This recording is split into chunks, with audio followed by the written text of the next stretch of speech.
Welcome back to Speculator On Air. I'm Tara, and I'm here with Diego, Remzi, Abhi, and Nicholas.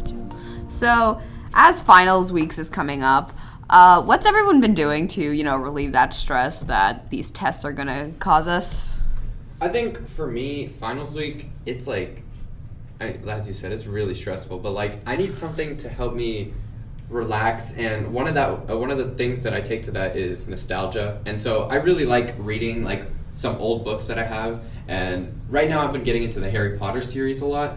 I mean, okay, I used to be a huge Harry Potter geek, and for good reason. It's a really good series. I mean, just thinking about it, the author, J.K. Rowling, was able to create this whole world that's associated with magic.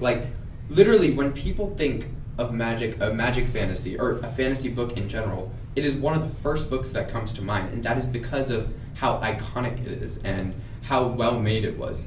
And I think that what differentiated this series was the fact that its sequels were different from other sequels in that one were really good and some sequels aren't really, but they also have a really great characterization development and plot development. And I think this is because that each book leaves space for another sequel. I believe that sequels are especially valuable when there are questions unanswered. And this is especially important because when you create a sequel, you're answering questions that the first movie had left behind. And when you create a sequel, you're expecting those questions to be answered. And I think that's what made Harry Potter so powerful in that aspect, because every single movie was building up to that final fight against Voldemort. Yeah, you're right. Along with the books, the movies also had really good sequels. The one thing I will say about the movies, though, is that they did omit certain levels of characterization. For example, with Ginny. Yeah, definitely. Ginny was, she was a huge character in the books, but then in the movies, she kind of died down and simply was a side character and kind of identified as Harry's girlfriend. But other than that, I think that they had a good thing going until Kershald. So yeah, just from the reaction of the room, and I can already tell that you guys hated it too. I mean, it was so bad, and it really just took the icon out of the iconic, how well known the series was, and I think it just ruined it. Yeah, Harry Potter has a lot of expansion in its world, but it's not well executed. I mean, take Fantastic Beasts, for example. Fantastic Beasts is a franchise that I feel as if had potential in some sense. It was based off of an encyclopedia, a book that came out alongside the Harry Potter franchise for people and readers to understand more about what was going on with the animals inside of the universe. But when they started making the movies, the first one I felt was a logical extension of the universe of Harry Potter. But when they started coming out with sequels, and there was a whole plan for an entire franchise based around a completely new topic that there was nothing really based upon, it felt as if this was not a logical way to continue the franchise.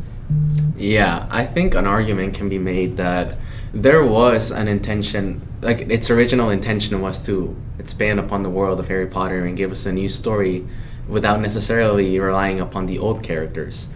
And I think that's really what they did in the first film. I really liked the first film. It was a fun adventure.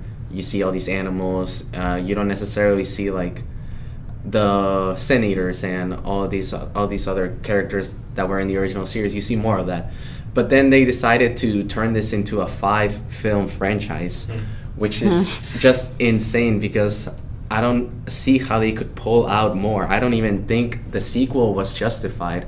For example, they had to rely on Dumbledore and bring in old characters that people knew so that people would watch it, and it just didn't make any sense, and it wasn't really what I like about Harry Potter.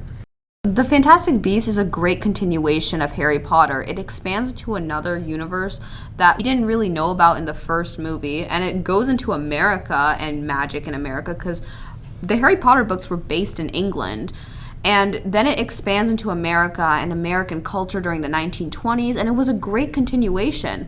But then they start bringing in old characters from Harry Potter, and it's great to reference them and like say, hey, Dumbledore said this or Dumbledore said that. But it's not like you have to bring them in as a character. We want a new world that's connected to the old world. Yeah, like, so take Space Jam, for example. Like, I would say the original Space Jam, it was pretty good. A lot of people liked it. There's a lot of hype behind it with Michael Jordan and his shoes and just, like, all of his stuff about it. But then Space Jam 2, A New Legacy, I'd say it's more ruining the old legacy.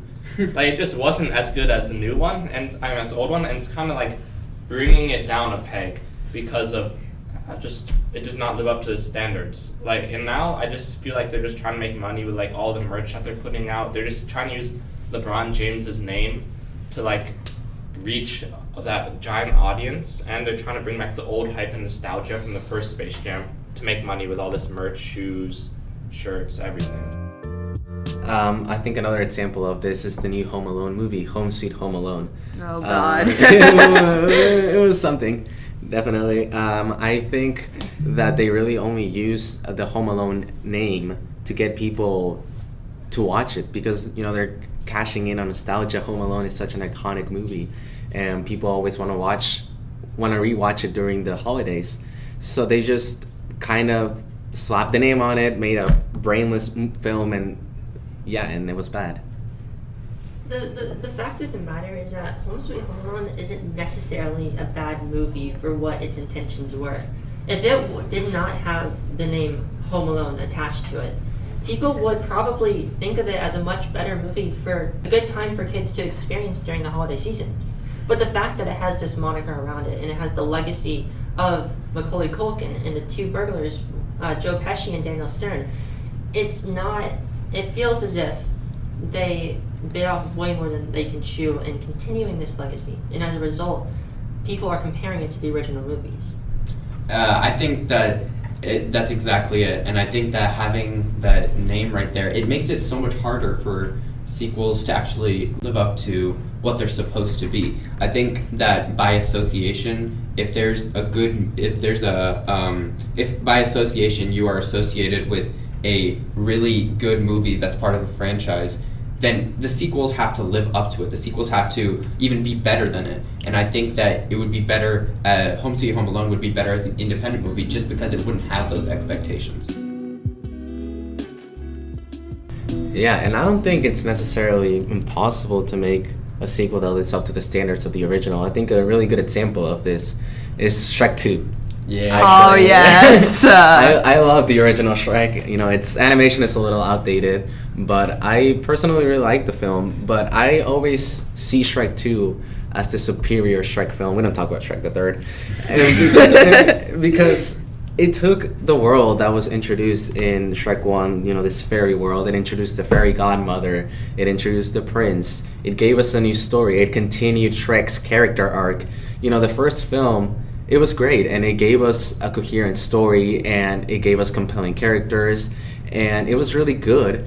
And it also set up the next film. The next film wasn't really made out of a need for money. It was made out of a desire to continue the story, and I really think that's when sequels are the best. Yeah, I think another strong sequel is the Star Wars franchise. Like, the Star Wars franchise had a lot of strong sequels, but mainly towards the middle. Because I'd say after they sold to Disney, they still introduced new characters and continued the story with like the introduction of Rey. But I'd say the overall production wasn't as high of caliber as the beginning. I'd say mainly the fifth movie, The Empire Strikes Back, was probably the best sequel. It was like a really exciting film for Star Wars fans, where Luke got to find Yoda, train with him, and eventually fight his father. And that's where the iconic phrase, "No, I am your father," that Darth Vader tells Luke comes from, and it's just like a big movie for Star Wars fans who then really like that sequel. I feel like a lot of the best sequels that we see in the film industry today are based around the fact that the characters that we've introduced in the previous movie are not perfect, and they still have something to learn from. As a result, I feel like a lot of sequels today are simply based around the idea that the characters are basically perfect towards the end, but towards the next movie, there's no reason for them to really have a motivation for the movie, if that makes sense. I feel like you can clearly tell that these movies are based around the idea that it's simply a cash grab, and that there's a lack of originality in modern content today because of this reason. It's just based around the money.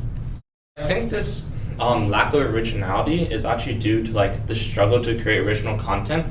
Like there's already so much content out there, especially that produced by big franchises, and it's really hard for directors and writers to try and create their own image.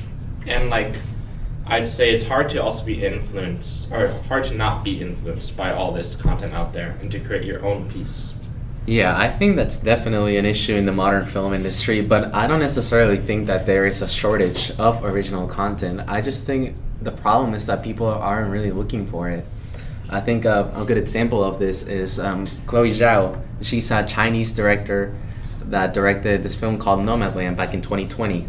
And the film actually won the Oscar for Best Picture, and she won the Oscar for Best Director in this year's Oscars. But nobody watched the movie. Like nobody here had even heard of it before I brought it up while we were planning. Right. So I just think that people just kind of gloss over amazing films because, well, they don't have something familiar to them. You know, like she also directed the Marvel movie Eternals, and obviously a lot of people watched that one because it's Marvel, and then people were like, oh, it's boring, it was long, I didn't like it. And I don't necessarily think that that's Chloe Zhao's fault. I just think she had to restore it to the brand because people weren't watching her movies, and I just think her heart wasn't in it, and that's why people didn't like the movie. Yeah, and I think that idea of the brand, like you said, is a huge problem. And I think that it's kind of synonymous to small businesses, right? So with small businesses, it's hard to market simply because of the products that are created by well-known businesses. Because by nature, humans like familiarity. We like to go back to the things that we already know, and we are already very acquainted with. And this goes for small businesses too with their products, but more towards our subject, it goes towards movies. Time after time, year after year, we see millions of people flocking to Marvel movies as soon as they come out in the theater, no matter how bad the reviews may be, no matter what kind of preconceptions they have about it, everybody will go. And that's simply because it's Marvel. It's something that people are extremely familiar with. But then you take something like Chloe Zhao's independent movies, or really any independent movie that doesn't have the brand of a franchise labeled on it, and they don't get as much familiarity and as much popularity as the other ones. Yeah, I personally think that with Marvel and its sort of portrayals of superheroes, especially in the Black Widow context, that was a really dark movie. It was supposed to be very dark. It had themes of human trafficking, of young girls that are disadvantaged being forced into industries where they have no free will. And that was in the opening scene. I had such high hopes for Black Widow just seeing that darkness. Instead, it was turned into this whole family-friendly film when it's literally about girls being trained to be killers. It should have been as dark as the stories in the comics were, but because Disney has Marvel, they need to market it as family-friendly so that anybody of any age can watch it. That's not okay. You can't take out the original story just because you want to brand it and make it so happy-go-lucky, because that's not okay.